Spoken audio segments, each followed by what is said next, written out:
Bueno, por un lado, digo, como aclaración, te agradezco la presentación, pero yo no me siento como un referente en los temas, ni mucho menos. Creo que somos muchos los periodistas y las periodistas que trabajamos estos temas desde hace mucho tiempo, que por suerte cada vez somos más, de hecho. Así que eso como una aclaración al margen.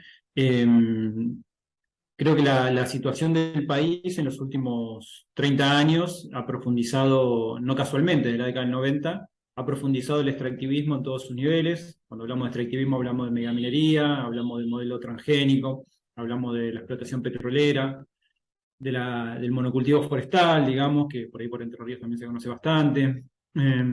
Hablamos de energía nuclear, hablamos del litio, que es algo más nuevo, digamos, pero también. Entonces, esto no es casual que comenzó en la década de los 90, o sea, comenzó hace 500 años, no hay duda, pero al mismo tiempo hubo una avanzada a partir de todo. De la década del 90 en toda Latinoamérica se sancionaron leyes que posibilitan el extractivismo, en boca de otras organizaciones que posibilitan el saqueo o que facilitan el saqueo. Y en ese sentido, Argentina es un alumno modelo donde aplica todas estas actividades. Algunos países tienen más minería, otros países tienen más el agronegocio. Argentina aplica todo, casi todos. No sé si le está faltando alguna, pero lamentablemente, dada la extensión del país y la riqueza en biodiversidad, los distintos gobiernos han aplicado a rajatabla esas legislaciones favorables a las corporaciones y muchas veces una forma de resumirlo es que Argentina no exporta soja, no exporta oro, no exporta cobre, por decirlo de alguna manera. Lo que Argentina exporta es naturaleza. Digo, es naturaleza que no vuelve, es naturaleza que debiera ser también para las generaciones actuales y las futuras. Y lo peor es que también exporta esa naturaleza con amplias consecuencias sociales, ambientales y sanitarias. Y si eso fuera poco, exporta naturaleza a bajo precio, digamos. Entonces, todo es un combo que hace un modelo insustentable por todos los puntos de vista que se lo quiera mirar. Muchas veces decimos que además eh, a mí o a muchos otros compañeros nos tildan, o a mí, digamos, puntualmente, pero también a tantos otros, nos tildan de ambientalistas, digamos, o periodista ambiental. Y yo suelo decir que no me considero un periodista ambiental, no me molesta que me lo digan, pero no me considero. Creo que nosotros abordamos el eje histórico, abordamos el eje económico, el eje geopolítico, abordamos el tema ambiental, claramente, abordamos el eje social y abordamos los derechos humanos. Entonces es un modelo que sistemáticamente vulnera, viola los derechos humanos de las poblaciones. Y en ese sentido, obviamente, también es un modelo que genera resistencias, luchas, organizaciones, como hay en toda Argentina y en toda América Latina, resistencia de comunidades, de territorios que no quieren ser territorios de sacrificio, no quieren ser cuerpos de sacrificio ante un modelo que lo único que quiere es eso, llevarse la naturaleza a cualquier costo.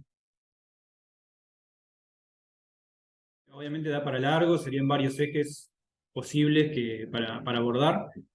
Lo que podemos decir es que, o sea, ya el mundo como está hoy en día es un error ideológico, epistémico, de concepción, creer que todos los países del mundo podemos tener el nivel de consumo de Estados Unidos o de algunas potencias europeas.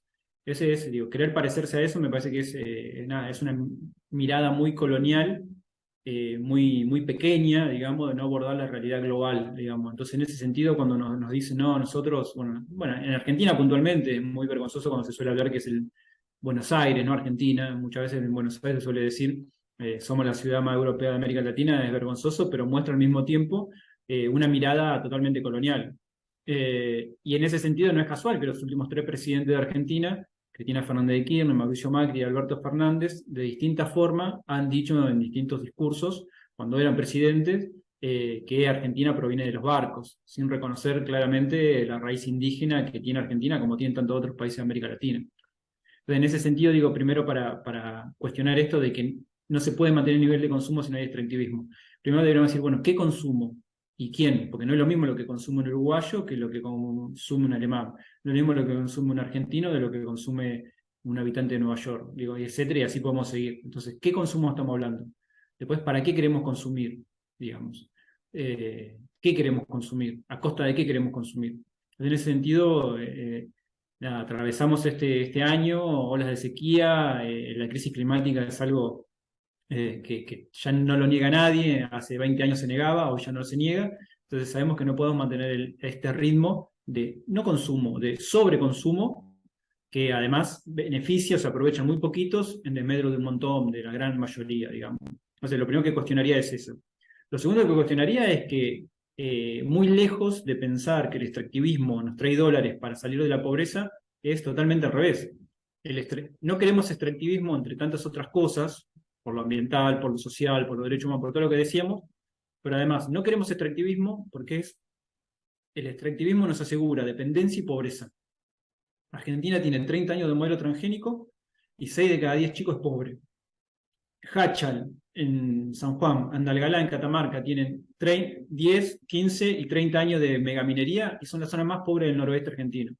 Entonces, es una falacia creer que a través del extractivismo vamos a salir de la pobreza. Todo lo contrario, el extractivismo lo que nos asegura es pobreza, dependencia y atraso. Digamos, eso como, no lo digo yo, digamos, no es que me levanté y lo inventé, digo, hay frondoso bibliografía, materiales y sobre todo hay frondosa experiencia en los territorios. Tenemos 500 años de experiencia, digamos, entonces no resiste ningún análisis. A mí me llama la atención cuando sectores progresistas plantean, no, ahora con el litio, el oro blanco. O sea, yo entiendo que la derecha, que Mauricio Macri o que Milei o quien sea, plantee eso. Ahora, que alguien que se dice de izquierda o progresista, que sabe lo que implica eso en los territorios, crea que de ahí va a haber alguna salida a una falsa transición energética, me parece lamentable a esta altura del extractivismo en nuestros territorios y en nuestros cuerpos, digamos. Eso no hay que olvidarlo, ¿no? Digo que nosotros, aunque vivamos en las ciudades, yo vivo en el Gran Buenos Aires, no vivo en la Ciudad de Buenos Aires, digo, en todos los lugares se padece el extractivismo, pero obviamente que se padece mucho más en los lugares donde no, son el primer lugar donde se está fumigando, donde se está haciendo megaminería, donde se está haciendo fracking. Pero solemos decir mucho que son los primeros ambientalistas, si se quiere decir de alguna manera. No es casual que el 70% de la biodiversidad del planeta, que aún se mantiene en pie, a pesar del desastre climático que hay, está justamente en territorios de pueblos indígenas y de familias campesinas, digamos, son los que mejor entienden esa realidad.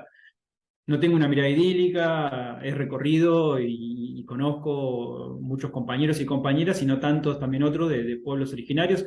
Tengo discusiones, digo, por eso no tengo una mirada idealizada del tema, pero sí sé que los pueblos indígenas marcan unos caminos posibles en referencia justamente a eso, a la relación con el territorio, con la tierra. El pueblo mapuche sin ir más lejos, pero todos los pueblos indígenas de Argentina y de América Latina tienen una clara concepción que son a partir del territorio. Es casual que no se los escuche, no es casual que se plantee como que son el atraso, cuando en realidad muchísimos de nosotros sabemos que lejos de ser el atraso, son una salida posible a estas crisis. Y sobre todo que además, digo, los pueblos indígenas, digo, si se quiere ir más a lo legal, tienen frondosa legislación a su favor, y el que vulnera sistemáticamente esa legislación son los propios estados nacionales. Y ahí me agrego otro eje que tiene que ver con que este modelo, digo, y los pueblos indígenas sufrieron el extractivismo, tanto de los gobiernos de derecha como los de gobiernos de centro, como los gobiernos de progresistas de izquierda, digamos. Este modelo no tiene grieta, digamos, referido a quienes lo impulsan. Si vemos los desarrollos de la megaminería en Argentina o la superficie con soja en Argentina, claramente ahí se nota que atravesó todos los gobiernos, incluso tuvo su pico en un momento determinado con el gobierno de Cristina Fernández de Kirchner. Digo, lo mismo podría decir con el gobierno de Lula en Brasil o con Dilma Rousseff en Brasil. Lo mismo podría decir con el gobierno de Evo Morales en Bolivia. Con esto, ¿qué quiero decir? No quiero decir que todos son lo mismo. No digo. Ahora, referido puntualmente al extractivismo, todos los gobiernos que hubo en los últimos 30 años en América Latina, estoy pensando si todo está bien dicho, o si no, quizás casi todo, la enorme mayoría, cerraron filas sin dudas con el extractivismo como una herramienta para obtener esos dólares que desean. Dólares que desean, en buena medida, también hay que decirlo, para pagar la deuda externa. Digo, ahí cierra como todo el círculo también, ¿no? Las alternativas como concretas a cada actividad, hay muchísimas, digamos. Quizás la más simple y la que sale a la luz, y porque ha crecido muchísimo en los últimos 20 años también, es frente al modelo de agronegocio, la vía campesina, el movimiento internacional campesino, plantea como un camino necesario, no posible, sino necesario, imprescindible, la agroecología y la soberanía alimentaria, digamos. Me parece que ahí está claramente que no puede ser que un puñado de grandes transnacionales, socias de los gobiernos locales, impongan los modelos productivos, y ahí lo que plantea claramente la vía campesina, los movimientos campesinos a nivel internacional, es que la agroecología, la producción de alimentos sanos, la redistribución de la tierra, la reforma agraria integral. Si los estados de América Latina dieran las mismas posibilidades que dan al agronegocio, a la agricultura familiar, a los movimientos campesinos, sin duda, hoy no estaríamos pagando la locura que pagamos los alimentos en Argentina. Ejemplo de eso, digo, se suele decir acá en Argentina que se produce alimentos para 400 millones de personas y muchos de nosotros nos reímos porque sabemos que no producimos alimentos para 400 millones de personas.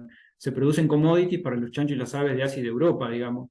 Si no, no se puede entender, digo, ¿no? Que el litro de leche esté 300 pesos, que el kilo de manzana 600, que un kilo de carne esté 2.000 pesos. Entonces, me parece en ese sentido se cae el discurso, ese discurso hegemónico que a favor del extractivismo, a favor del agronegocio, se cae por su propio peso. Sí que hay alternativas, en el tema del agro es muy claro, en otros temas como la megaminería, ahí lo que plantean las comunidades locales es que no necesitamos más oro. La enorme cantidad de oro que se extrae no es para usos indispensables para la vida humana, se usa para justamente la especulación financiera. Entonces, ¿por qué queremos oro? ¿Por qué vamos a sacrificar nuestros territorios? Otra cosa, creer que hay que sacrificar los territorios de Chile, de Bolivia, de Argentina, del famoso triángulo del litio, para que todos los alemanes o los dinamarqueses tengan autos eléctricos es una locura. Es nuevamente más una mirada colonial, una mirada injusta, una mirada regresiva de la vida, de los derechos de la vida.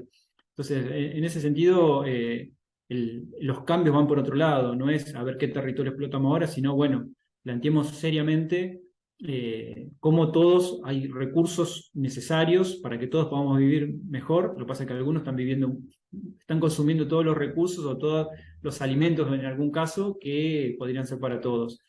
No me quiero olvidar que algo para mí de fondo que hace la lucha contra el extractivismo, la lucha contra el extractivismo muestra los límites conservadores de la democracia actual.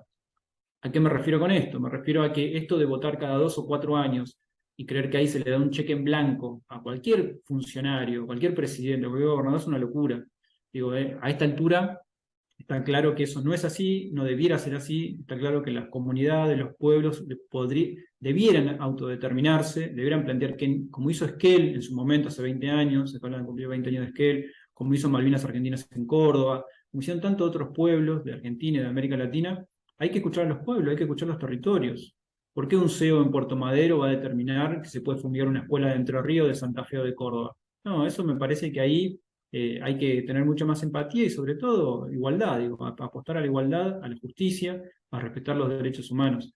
Entonces, para mí, por eso a muchos gobiernos les duele mucho, incluso más a los progresistas de izquierda, cuando se para una comunidad organizada y dicen, no, bueno, acá no queremos megaminería, acá no queremos fracking, acá no queremos transgénicos, porque esa comunidad lo que está exigiendo es democracia, más democracia, una democracia verdadera, digamos. Y me parece que con a 40 años del regreso a la democracia eso debiera estar en el debate. Lamentablemente no está, no es casual que no esté, digo, no está en los medios de comunicación más grandes, en los sectores políticos mayoritarios. Obviamente que sí está en las comunidades, ¿no? En las comunidades en lucha, que lo que exigen es eso, básicamente, que respeten los derechos de las comunidades, de los que viven en los territorios.